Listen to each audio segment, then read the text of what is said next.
কিছু সময় আমার দিকে ভুরু বাঁকিয়ে তাকিয়েছিল, আবার স্বাভাবিকভাবে কথা বলতে শুরু করলো। এতে আমি বুঝে গেছি যাই কিছু করি না কেন পাত্তা পাবো না, এর চেয়ে ভালো ফ্রেন্ড হয়ে থাকাই ভালো।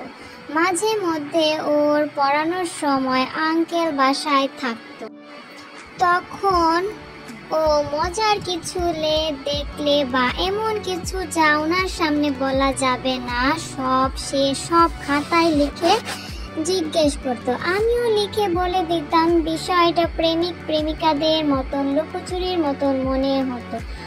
ওর এক্সামের সময় পড়া বাদ দিয়ে দেই, এরপর যোগাযোগ হয়নি। তখন একটা পাবলিক কলেজে জব করি। যখন বই হাতে নিই, লাস্ট পেজের সেই নাম্বারগুলো দেখলে ওর কথা মনে পড়ে যায়। হঠাৎ একদিন তার সাথে প্রায় 6 মাস পর কলেজে যাবার জন্য বাসে উঠছিলাম। হঠাৎ মাঝপথে বাসে উঠলো এক রমণী। দেখে বুকের বাম পাশে চিন চিন ব্যথা হয়ে উঠলো। দৌড়ে বাস উঠতে গিয়ে সিঁড়ি দিয়ে পড়ে যাচ্ছিলাম। রিক্সাওয়ালার সাথে ভাড়া দাম দর করতে গিয়ে বাস মিস করে ফেলছিলাম। থেকে পরীক্ষা আছে, শেষ মাসে দেখে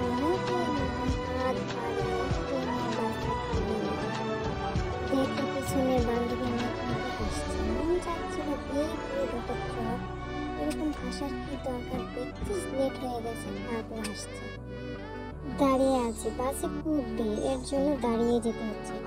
দাঁড়িয়ে আছি, বান্ধবী আমার পেছনে। আমি এক মাস্ক পরা ছেলে, টি শার্ট হাত টেনে দাঁড়িয়েছিলাম ব্যালেন্স রাখার জন্য। যখন হাতটা ছেড়ে দিলাম, দেখি তার ফিটিং হাতা 2 ইঞ্চি ঝুলে পড়েছে।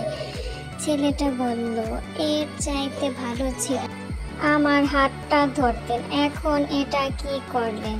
আমিও নির্লজ্জের মতন হাতটার অবস্থা দেখে হেসে ফেললাম।